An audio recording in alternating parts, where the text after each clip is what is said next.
కేసీఆర్ ముఖ్యమంత్రి ఉండగానే గోదావరి జలాలు రాయలసీమ తీసుకుపోవడానికి అన్ని విధాలుగా ఏ విధంగా మరి బీఆర్ఎస్ ప్రభుత్వం తెలంగాణకి ద్రోహం చేసిందో చాలా స్పష్టంగా ఈ అంకెలతో అవపడుతున్నాయి. నెక్స్ట్, మరి అదే విధంగా గోదావరి నీటిని కృష్ణా పెన్నా నదులకు మళ్లింపుపై మరి ఆంధ్రప్రదేశ్ ముఖ్యమంత్రితో చర్చలు జరిపింది మరి కల్వకుంట్ల చంద్రశేఖరరావు గారు. 2019లో గోదావరి నీటిని కృష్ణా మరియు పెన్నా నదులకు మళ్లించే ప్రతిపాదనలపై చర్చల కోసం 2019 జూన్ 28న, ఆగస్టు 2న మరియు సెప్టెంబర్ 23 తేదీలలో వరుసగా సమావేశాలు నిర్వహించడమైంది.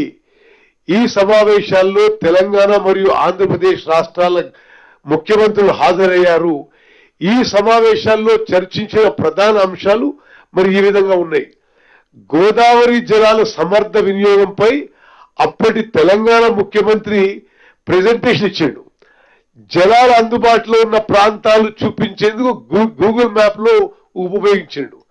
ఆనాడు ఆయన అన్న మాటలు, అప్పటి తెలంగాణ ముఖ్యమంత్రి చేసిన వాక్య బహిరంగంగానే, కత్తులు దూసేది లేదు, చేతులు కలపాలి, బేసిన్లు లేవు, బేసిజాలు లేవు.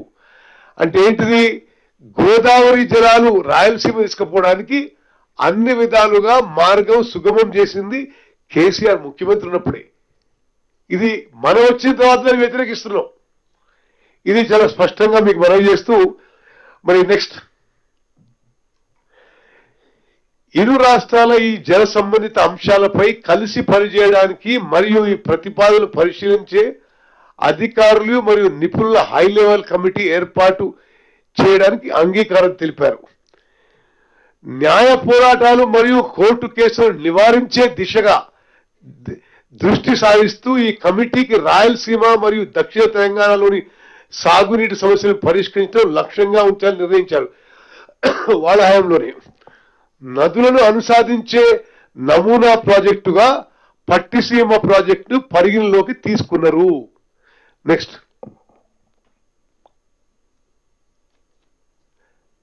రాష్ట్రం అంతా పిలిచి భోజనం పెట్టి కూర్చోబెట్టి బేసిన్లు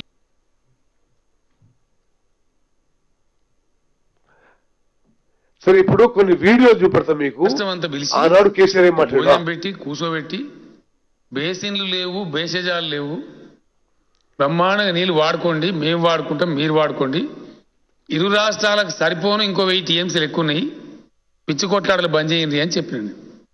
అట్లనే అంతకుముందు ఫైనల్గా మొన్న ఈ కొత్త ముఖ్యమంత్రి గారు వైఎస్ జగన్మోహన్ రెడ్డి గారు అక్కడ ముఖ్యమంత్రి అయిన తర్వాత సుహృద్భావ వాతావరణం వాళ్ళు అడిగితే వెల్కమ్ అని చెప్పిన వారు టాక్స్కి వచ్చినారు, చర్చలు జరిగినాయి. నేను నమ్ముతున్నా, నాకు భగవంతుని నమ్మేవాడిని, మంచి ఆలోచన చేస్తే ఫలవంతమవుతుంది అధ్యక్ష. నేను చెప్పినాను, పాత బేసజాలు బేసిన్లు లేవు, బేసజాలు లేవు. మేము నా డాక్టర్ రోజా గారు మంచి ఆతిథ్యం ఇచ్చారు. అన్నదాత సుఖీభవ. ఇప్పుడు ఊరికే సుఖీభవ కాకుండా రాయలసీమ ప్రాంతానికి డెఫినెట్గా గోదావరి జలాలు రావాల్సిన అవసరం ఉంది. ఇప్పుడు ఇక్కడ ఆంధ్రప్రదేశ్ రాష్ట్రంలో క్రియాశీలకంగా రబస్ట్గా పనిచేసేటువంటి మంచి పట్టుదల ఉండేటువంటి యువ నాయకుడు జగన్మోహన్ రెడ్డి గారు ముఖ్యమంత్రి ఉన్నారు కాబట్టి తప్పకుండా అది సాధ్యమవుతుంది. ఒక ఎల్డర్ బ్రదర్గా జగన్మోహన్ రెడ్డి గారు రాయలసీమ ప్రజల బాధలు నాకు తెలుసు కాబట్టి 100% మా యొక్క ఆశీస్సులు, సంపూర్ణ సహకారం 100% ఉంటుంది. ఇప్పటికే నేను, ముఖ్యమంత్రి గారు, ఆంధ్రప్రదేశ్ మంత్రివర్గం చాలామంది వచ్చి చర్చలు కూడా జరిపాం. నీరు ఈరోజు మన కళ్ళ ముందు కనపడతాం. సుమారు 1000 టీఎంసీలు గోదావరి నుంచి పోయింది. ఆల్మోస్ట్ ఇప్పుడు 2 ప్రాజెక్టులు కూడా మనకు శ్రీశైలం సాగర్ ఫుల్ అయిపోయి సముద్రాన్ని నిలిపోయి పడుతుంటాం. ఆ నీళ్ళు అట్లా వేస్ట్గా పోకుండా మన ప్రజలకు ఉపయోగపడాలని చెప్పి పాజిటివ్ నిర్ణయానికి వచ్చాం. ఇది గత 60-70 సంవత్సరాల తెలుగు వాళ్ళ చరిత్రలో ఒక కొత్త అధ్యాయం జగన్ గారు, నేను కలిసి లిఖించబోతా ఉన్నాం. ఇందులో కొందరికి అర్థం కాకపోవచ్చు, కొందరికి డైజెస్ట్ కాకపోవచ్చు, కొందరికి జీర్ణం కాకపోవచ్చు, కొందరికి అజీర్తి కావచ్చు, దానికి మేం చేయగలిగింది ఏం లేదు. కానీ ప్రజలు అందరూ కూడా దేశం మొత్తంలో అన్ని కార్నర్స్లో అందరు ప్రజలు బాగుండాలని కోరుకుంటాం.